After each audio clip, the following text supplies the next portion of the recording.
बच्चों, आज के इस वीडियो में मैं आपको भिन्न की तुलना के विषय में बताने जा रही हूँ और इसको मैं ऐसे उदाहरण के माध्यम से बताऊँगी कि मान लीजिए दो बच्चे हैं। एक आपके क्लास में अनुष्का है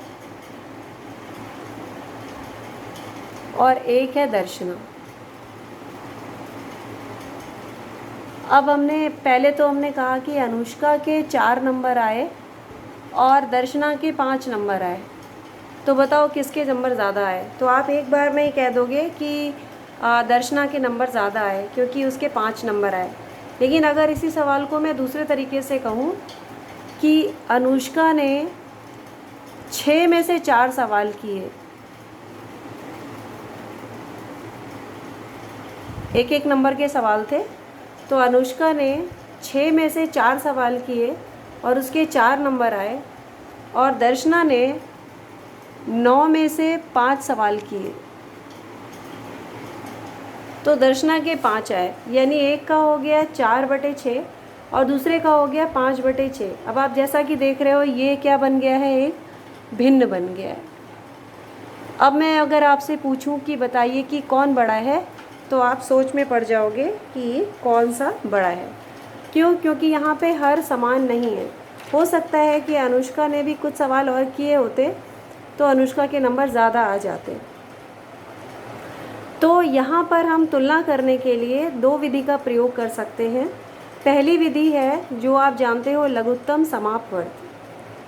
अब हम कैसे लघुत्तम समापवर्त के विषय में आप लोगों से चर्चा कर चुके हैं पिछली कक्षाओं में, और यहाँ पर उसका प्रयोग कैसे करना है, चलिए हम इसको देखते हैं।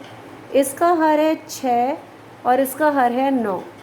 तो पहले हम 6 के गुणज यानी 6 का पहाड़ा पढ़ना है। गुणज का मतलब हुआ 6 का पहाड़ा पढ़ना है। 6 का 6, 6 दूनी 12, 6 त्रिका 18, ठीक है। और 9 के गुणज निकालने हैं तो क्या करेंगे, 9 का 9, 9 दूनी 18, 9 तियाँ 27। तो हम क्या देख रहे हैं, दोनों के गुणज में कौन सी ऐसी संख्या है जो दोनों में है, यानी कि कॉमन है, वो है 18। और कॉमन भी है, सबसे छोटी भी है, ये भी ध्यान रखना है। लघुत्तम समापवर्त की बात जब हम करते हैं, लघुत्तम यानी सबसे छोटा, समापवर्त समाप यानी समान, और अपवर्त है तो समान भी है, 18 समान भी है, सबसे छोटा भी है और दोनों में है। तो हमें इन दोनों के हर को समान करने के लिए 18 बनाना पड़ेगा। यानी एक है आपका 4/6 और एक है आपका 5/9। अब हम कह रहे हैं कि हमें इन दोनों के हर को 18 बनाना पड़ेगा। अगर हम 18 बनाना चाहें तो हम देखेंगे कि 6 त्रिका 18 होता है और 9 दूनी 18 होता है।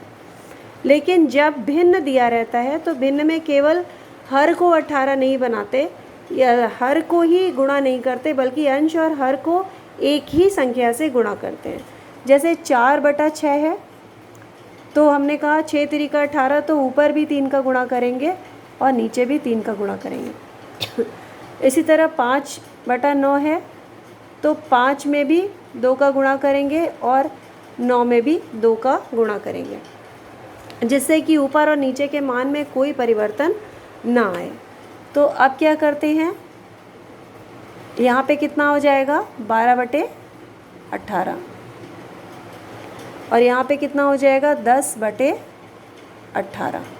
अब आप देख के बता सकते हैं कि 12 10 से बड़ा है। चूँकि हर दोनों के समान हो गए, अंश में 12 10 से बड़ा है, इसलिए अनुष्का के नंबर दर्शना के नंबर से अधिक कहे जाएंगे।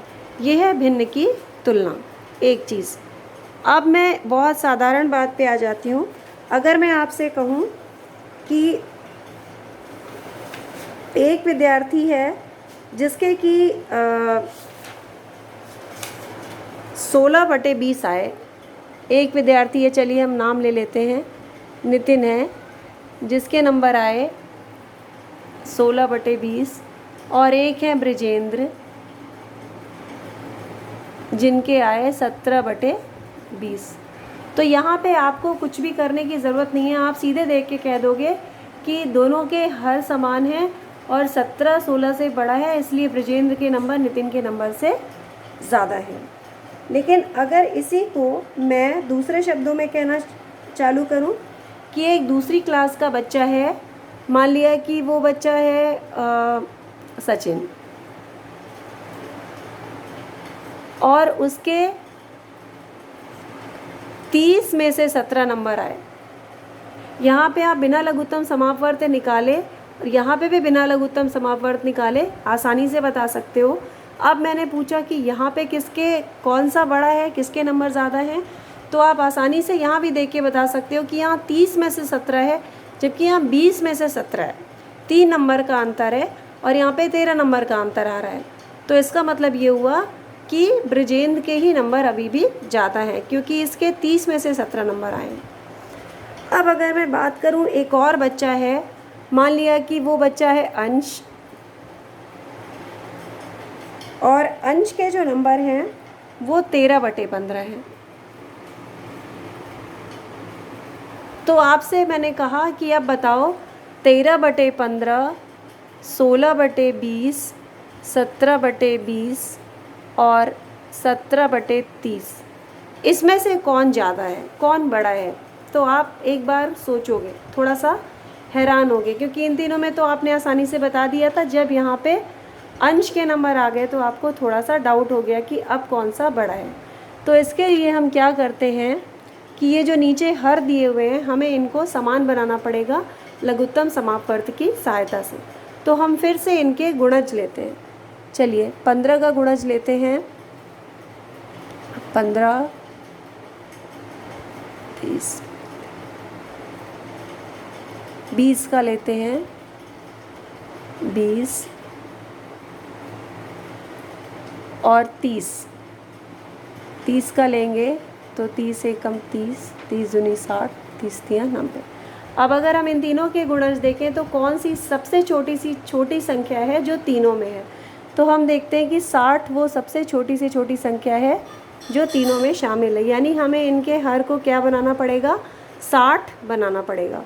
तो अब हम यहाँ पे लिख लेते हैं 13/15, और इसको 60 बनाने के लिए हमें क्या करना पड़ेगा, 4 से ऊपर और नीचे गुणा करना पड़ेगा, क्योंकि 15 चौको 60 होता है, 52/60। फिर हम आते हैं 16/20 पे,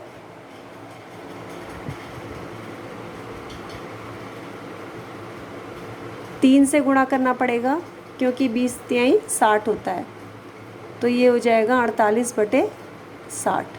फिर हम आते हैं 17/20 पे, तो भी हमें 3/3 से ही गुणा करना पड़ेगा, 17 तिहाई 51 और ये 60। फिर 17/30 पे आते हैं, तो भी हमें 2 से गुणा करना पड़ेगा, 2/2,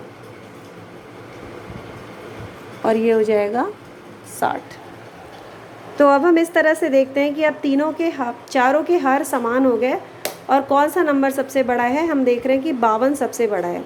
यानी कि जो अंश था, अंश के नंबर सबसे ज़्यादा हैं, उसके बाद किसके नंबर सबसे ज़्यादा हैं, 17/20 जिसके आए थे, यानी ब्रजेंद्र के नंबर। ठीक है, ब्रजेंद्र के नंबर ज़्यादा हैं। उसके बाद नितिन के नंबर ज़्यादा है, जिसके 16/20 आए थे।